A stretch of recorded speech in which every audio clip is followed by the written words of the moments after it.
everyone, my name is Amber, welcome back to my channel. Today I'm going to be talking about the 7 fantasy series that I want to start in 2020. I am really bad at starting and finishing series. I have no problems buying the books and I get really excited about series starters, but then I never seem to get around to them because I'm scared of committing to a long fantasy series. In my goals video I mentioned that in 2020 I want to read more of my backlist books. To do so I'm going to have to start some fantasy series, so I thought I would share those with you today. The first one I'm going to mention is The Emperor's Blades. This one is quite a chunky one. In this book, the Emperor is murdered. One of his sons is living an entire continent away and he has to try and get back, except his life is in danger as well. His daughter is still in the city and looking into or trying to find the murderer, and the heir to the empire is busy living in a monastery trying to unlock magic. I've been promised court politics and conspiracy in this book. I'm very excited for it. I think the only reason I haven't picked it up so far is because it's so big. It's quite a commitment. I think this series has finished now. Maybe it's one that I could marathon. The next book series that I would like to start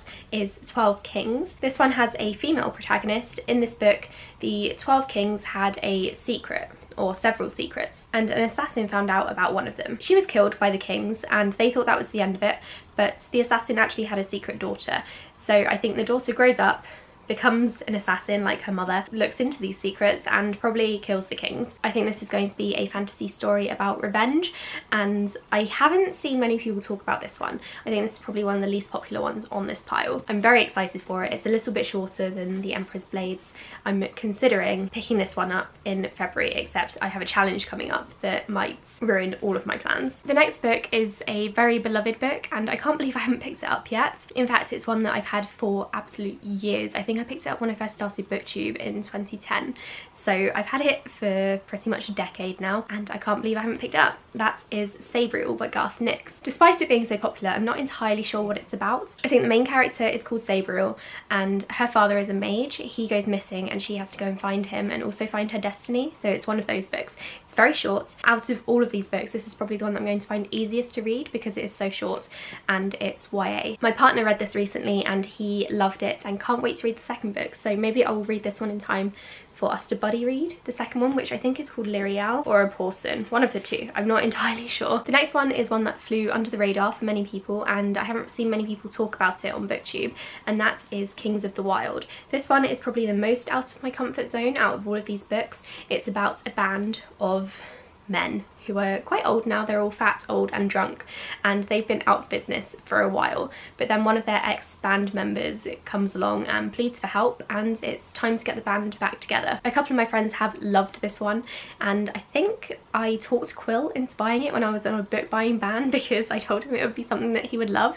He hasn't actually read it yet and nor have I, but I want to get around to it this year, especially because I think the third book is coming out in 2020. Don't quote me on that, I'm not entirely sure. It's either 2020 or 2021. The next one is one that I've had for absolutely ages. It's a finished trilogy, so hopefully if I like this book then I can marathon it.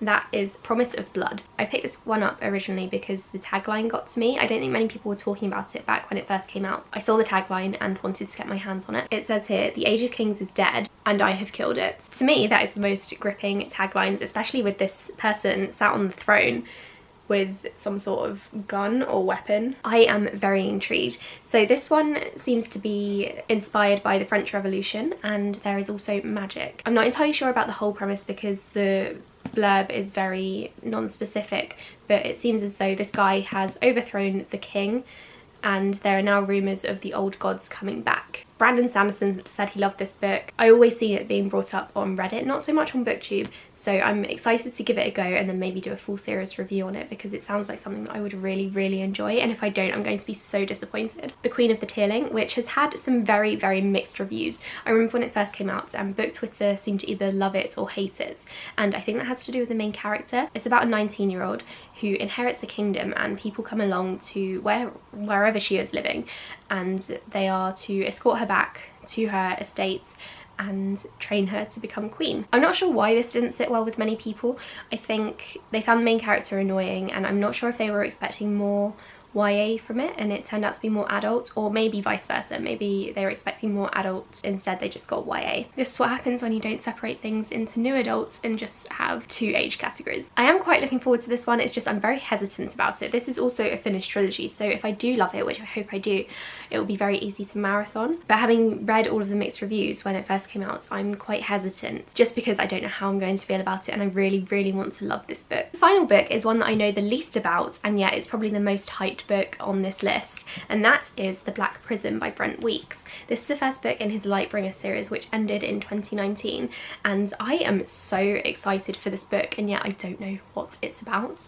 I see this book all the time on Reddit lists, on best fantasy book lists, on YouTube. A lot of people have been reading it recently, which I think is amazing. All I know about this one is it's about an emperor who is also a high priest, and he has magical powers. These high priests and emperors seem to get killed a lot, and this guy doesn't know how long he's got to live.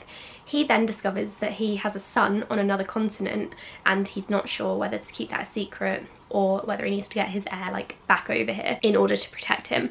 That is literally the only summary I can think up for this book. The back doesn't really say much either, which is really unhelpful.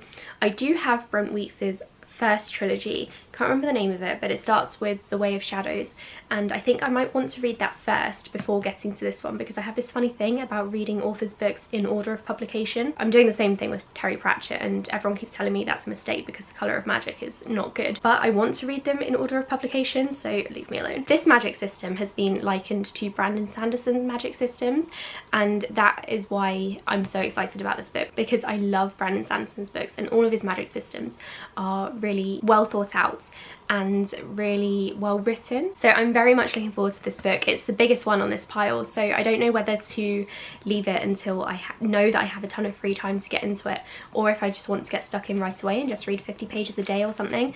Let me know what you would recommend in the comments, because I honestly have no idea how to tackle this book. So these are the 7 fantasy book series that I would like to start in 2020. Definitely not finish all of them because I'm not that ambitious. I've also ranked them in order of most anticipating to most hesitant about. Sorry, I'm trying to get a good angle for this pile, but it's difficult. Maybe I could stack them up somewhere. I can't, but here's a bit of a better angle. This is really killing my bicep.